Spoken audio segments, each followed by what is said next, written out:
Hello అందరికీ welcome to my YouTube channel. నేను మీ Ritu, husband of Maithili. ముందు అన్ని పార్ట్స్ వీడియో చూసిన తర్వాత ఈ పార్ట్ వీడియో చూడండి. వీడియో చూసే ముందు నా ఛానల్ని సబ్స్క్రైబ్ చేసుకోవడం మాత్రం మర్చిపోవద్దు. ఇంకా లేట్ చేయకుండా వీడియోలోకి వెళ్ళిపోదామా. ఇక్షు తల కొట్టుకొని తనే వెళ్ళి బ్యాండేజ్ వెతికి తీసుకువచ్చి మిలి చెయ్యి లాగి వేయసాగాడు. క్షణం పాటు రెప్ప వేయడం మరిచి ఇక్షుని చూస్తుండిపోయింది మిలి. బ్యాండేజ్ వేయకపోతే గాయం తగ్గదని కూడా తెలీదా నీకు అని ఇక్షు అనగానే ఆశ్చర్యంగా తలెత్తి చూసింది అతన్నే చూస్తూ మనసులో, అసలు మాట్లాడుతుంది ఇక్షునేనా? వీడికి నా మీద ఇంత కేర్ ఎప్పటి నుంచి? ఒకవేళ పొద్దున్నే తాగి మొన్నట్లాగా అనుకుంటున్నాడా ఏంటి అనుకుంటూ షాక్తో అలా చూస్తుండిపోయింది. అంతలోనే ఇక్షు తనని చూస్తున్న మిలి మొహం మీద చెయ్యి ఆడించి, ఏంటి గుడ్లగుబలా అలా చూస్తున్నావు? కొంపదీసి నీ మీద కేరింగ్ అనుకుంటున్నావా ఏంటి? హిహి, అంత సీన్ నీకు లేదులే. ఆ గాయం తొందరగా మానకపోతే ఇంట్లో పనులన్నీ ఎవడు చేస్తాడు? నువ్వు ఎన్ని గాయాలు చేసుకున్నా ఈ ఇంట్లో పనులన్నీ చేయాల్సింది నువ్వే కదా. అందుకే ఎంత త్వరగా మానేలా చేసుకుంటే నీకే అంత మంచిది అన్నాడు మిలి చేయి వదిలి. తన మీద కేర్ చూపిస్తున్నాడు అని భ్రమపడ్డ మిలికి ఒక్కసారిగా ఇక్షు మాటలు విన్నాక ఎక్కడ లేని మంట వచ్చేసింది.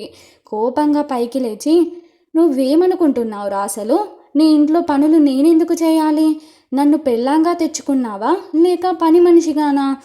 ఏదో పాపం కదా అత్త కష్టపడుతుందని నేను ఊరుకొని చేసుకుంటూ పోతే నువ్వేంటి పెద్ద ఎక్కువ చేస్తున్నావు? ఈ రోజు నుంచి వంటే కాదు, అసలు నేనేం చేయను. నీ ఇంట్లో ఏ పనిని ముట్టను కూడా ముట్టను. నాకన్నీ నువ్వే చేసి పెట్టాలి అంది చేతులు కట్టుకుంటూ. ఇక్షు వంకరగా నవ్వుతూ, ఏంటి మాటలు ఎక్కువవుతున్నాయి, డబ్బులు వద్దా అన్నాడు లెవెల్ చూపిస్తూ. కావాలి, కానీ వాటితో పాటు మర్యాద కూడా కావాలి.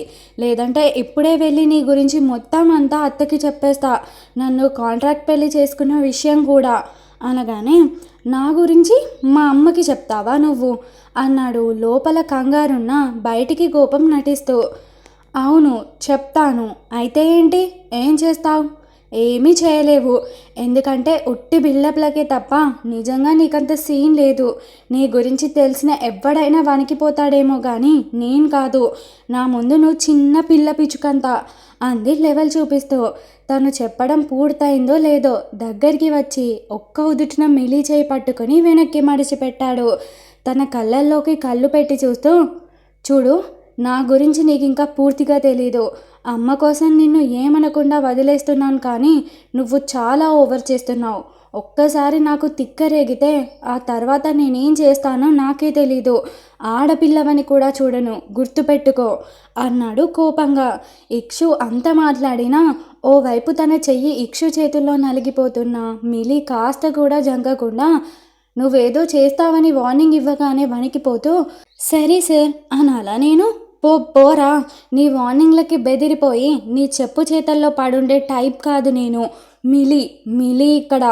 నీ వార్నింగ్లన్నీ నీ సెటప్లకి చెప్పుకో, నాకు కాదు అనగానే గుడ్లూరిమి చూస్తూ, ఏమన్నావు ఇప్పుడు అంటూనే మిలి చేతి మీద తన బలప్రయోగం ఇంకా పెంచాడు.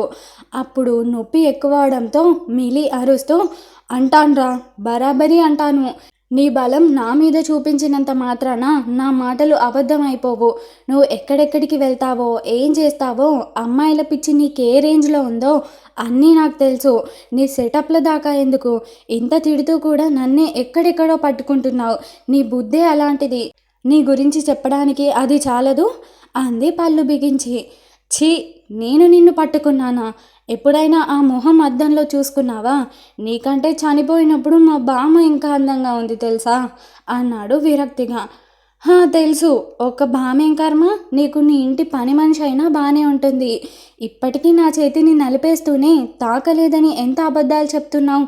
నీకున్నంత తెలివి ఇంకెవరికీ ఉండదు అనగానే అప్పుడు చూసుకున్నాడు తను మిలికి ఎంత దగ్గరగా ఉన్నాడో, తన చేతిని ఎంతలా నలిపేస్తున్నాడో.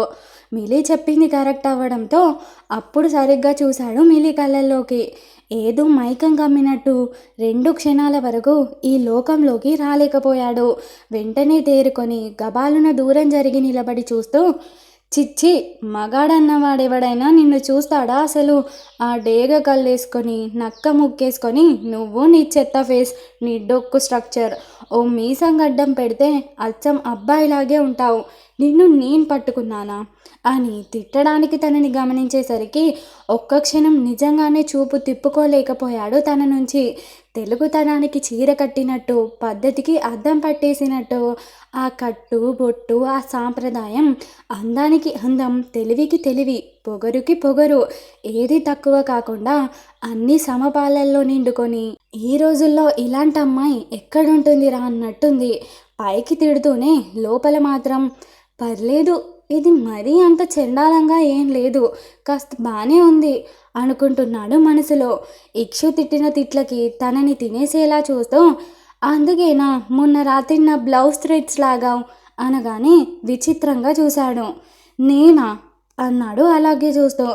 అబ్బా, ఇన్నోసెంట్కి బ్రాండ్ అంబాసిడర్లా ఆ ఫేస్ చూడు. అయినా నీ గురించి నీకు తెలియదేముంది కొత్తగా నేను ఎక్స్ప్లెయిన్ చేయడానికి? ఆ ఫేస్లోనే మొత్తం కనిపిస్తుంది. పేరు మాత్రం రాముడిది, చేష్టలన్నీ కృష్ణునివి అని చివరి పదాన్ని గొనుక్కుంటూ కోపంగా చూపు తిప్పగానే అప్పుడు గుర్తు చేసుకున్నాడు. తాగిన మైకంలో తను ఏదేదో వాగుతూ మిలీని మీదకి లాక్కోవడం, తన బ్లౌజ్ థ్రెడ్స్ లాగడం. అయినా సరే ఏమాత్రం తగ్గకుండా, నిన్నెవడైనా కావాలని తాకుతాడా? తాగినప్పుడు తెలియకుండా తాకుంటానంతే అన్నాడు తాపీగా. అవునవును, తాకితే అబ్బాయి అమ్మాయి కూడా తేడా తెలీదు నీకు అంది ఉడుక్కుంటూ. అసలు నీ ప్రాబ్లం ఏంటి? ఉంటావా ఊడుస్తావా? ఉండాలనుకుంటే మాత్రం మూసుకొని నేను చెప్పినట్టు విను.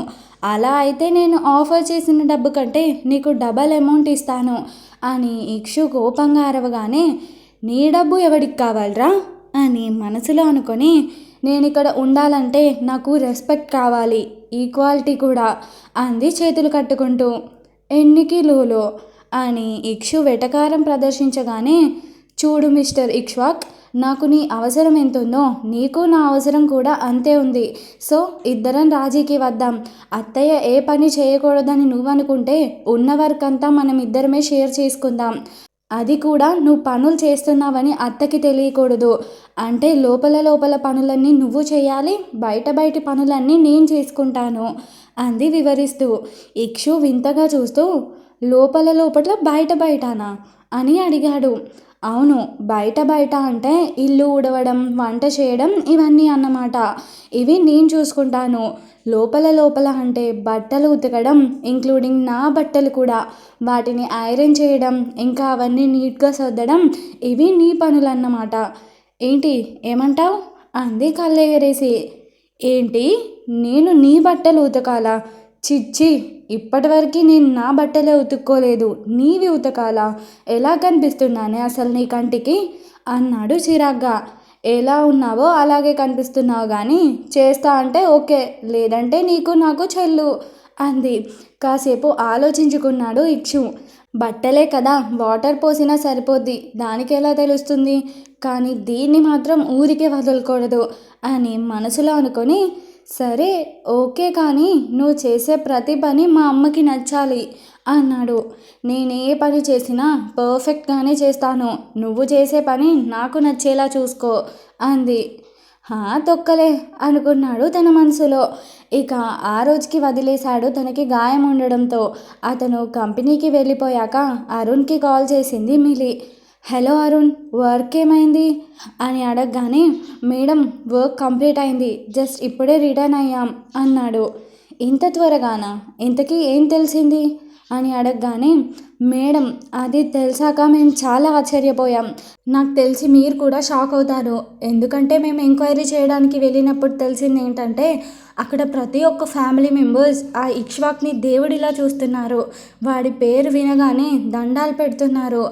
అసలు విషయం ఏంటని వాళ్ళని అడిగితే అందరి దగ్గర నుంచి ఒకటే సమాధానం, ఆ చనిపోయిన వాళ్ళే ఇంటి పెద్ద, నిజాయితీగా పనిచేసే మిడిల్ క్లాస్ పీపుల్, ఒక్కొక్కరిది ఒక్కొక్క ప్రొఫెషన్, కానీ ప్రతి ఒక్కరూ అర్ధాంతరంగా చనిపోయిన వారే అని తెలిసింది. వాళ్ళకి వీడు నెల నెల అవసరమైనన్ని డబ్బులు పంపిస్తూ ఆర్థికంగా దగ్గరుండి సాయం చేస్తున్నాడంట. ఆ ఇంటి పెద్దలు లేని లోటు వీడే తీరుస్తున్నాడని అంటున్నారంట అన్నాడు అరుణ్. అంతా విని నిజంగానే ఆశ్చర్యపోయింది మిలి. కాసేపు ఆలోచించి, అరుణ్, నాకిప్పుడు అర్థమవుతుంది. వీడు మామూలోడు కాదు. వాడే వాళ్ళని చంపేసి మళ్ళీ ఏం తెలియనట్టు వాడే అందరికీ తెలిసేలా గొప్ప కోసం సాయం చేస్తున్నాడు అని మిలి మాట్లాడుతుంటే సడన్గా గదిలోకి ఎవరో వచ్చినట్టు అనిపించి వెనక్కి తిరిగింది. చూసేసరికి ఎదురుగా ఇక్షు తనని చూస్తున్నాడు. ఓ గాడ్, షిట్ అని గబాలన ఫోన్ కట్ చేసి, వీడు విన్నాడా, నా పని కథం అని కంగారుగా చూస్తూ గుటకలు మింగుతూ నిలబడింది. కంగారుగా ఉన్న తనని ఓసారి పైనుంచి కిందకి చూసి, ఏంటి సీక్రెట్గా మాట్లాడుతున్నా, నీ లవరా అన్నాడు కళ్ళెగరేసి. మిలి గట్టిగా ఊపిరి తీసుకొని, అమ్మయ్య వీడేం వినలేదు అనుకుంటూ, అవును, నీకేమైనా ప్రాబ్లమా అంది విసురుగా అక్కడి నుంచి వెళ్ళిపోతూ. నువ్వు ఎవరితో మాట్లాడుకుంటే నాకెందుకు అన్నాడు ఫ్రెష్ అవ్వడానికి వెళ్తూ. ఇప్పుడెందుకు ఫ్రెష్ అవుతున్నాడు వీడు అనుకుంటూ, ఏంటి ఈరోజు పనేం లేదా, త్వరగానే ఊడిపడ్డావు అంది. మిలికి ఒక్క లుక్ వేసి ఏదో అనబోతుంటే కావేరి వచ్చింది. తను ఆపాడు. ఇక్షు, రెడీ అయ్యావా అనగానే, వెళ్తున్నా అమ్మా అన్నాడు. ఎక్కడికత్తా అనగానే, నాకు ఈరోజు చెకప్ ఉందమ్మా, హాస్పిటల్కి వెళ్ళాలి అనేసి వెళ్ళిపోయింది. అవునా, అత్తకి ఏమైంది అసలు అని అడగగానే, అవసరమా నీకు, అయినా నీకేం పని లేదా, చేయి కట్టయినా కూడా లీవ్ ఇస్తారా నీ తొక్కలో జాబ్కి అంటూ బాత్రూంలోకి వెళ్ళిపోయాడు. వీడి బలుపు అనుకుంటూ పళ్ళు నూరుకుంది మిలి. తర్వాత వైబ్రేట్ అవుతున్న తన ఫోన్ నుంచి సిమ్ తీసి దాచి ఏమీ తెలియనట్టు వెళ్ళిపోయింది. నెక్స్ట్ డే చెయ్యి నార్మల్ అవ్వడంతో బ్రేక్ఫాస్ట్ చేయడానికి సిద్ధపడింది మిలి. దొరికిందిరా బిడ్డ అని తనని గట్టిగా ఆడుకోవడానికి సిద్ధమయ్యాడు ఇక్షు. మిలి కర్మ కొద్దీ ఆ రోజు దోశ చేయాలనుకుంది. ఒక్కొక్కటి కష్టంగా చేస్తూనే ఒక 10 అయ్యేసరికి పర్ఫెక్ట్గా చేయడం నేర్చుకుంది. అప్పటికే ఎక్కువైంది అన్నట్టు ఫీల్ అవుతుంటే ఇంకోటి అంటూ వచ్చాడు ఇక్షు. అది మొదలు 40 నిమిషాల పాటు ఆగకుండా ఒకటి తర్వాత ఒకటి తింటూనే ఉన్నాడు. తన కడుపు ఫుల్ టైట్ అయిపోయినా ఆగాగి తింటూ మిలిని మాత్రం ఖాళీగా ఉంచట్లేదు. ఇక్షు అలా తింటుండడం చూసి, ఏరా నీ పెళ్ళం అంత కమ్మగా చేస్తోందా అనుకుంటూ నవ్వుతూ ఉంది కావేరి. మరి ఏం దోశలమ్మా, నోట్లో వేయగానే కరిగిపోతున్నాయి, ఇంకా 20 అయినా ఈజీగా తినొచ్చు అన్నాడు ఓవైపు తీర్పులు తీస్తూనే కావాలని లొట్టలు వేసుకుంటూ. మిలి గుడ్లూరిమి చూస్తూ, కావాలనే ఆడుకుంటున్నావు కదరా, కాసేపు ఆగు, నాకు దొరుకుతావు, అప్పుడు చెప్తా నీ సంగతి అనుకుంటూ తర్వాత దోశని మార్చేసి ఇక్షుకి వేసింది. ఇంకా ఉంది గైస్. ఈ స్టోరీ కనుక మీకు నచ్చినట్లయితే నా ఛానల్ని సబ్స్క్రైబ్ చేసుకొని బెల్ ఐకాన్ని ఆన్లో పెట్టుకోండి. అలాగే ఈ వీడియో నచ్చితే లైక్ చేసి షేర్ చేసి కామెంట్ చేయడం మాత్రం మర్చిపోవద్దు. నెక్స్ట్ ఎపిసోడ్స్ కూడా వెంటనే చూడాలనుకుంటే మెంబర్షిప్ తీసుకోండి. కేవలం 59 రూపీస్ మాత్రమే. నెక్స్ట్ వీడియోతో మీ ముందుకు వచ్చేస్తాను. అంతవరకు బాయ్ బాయ్.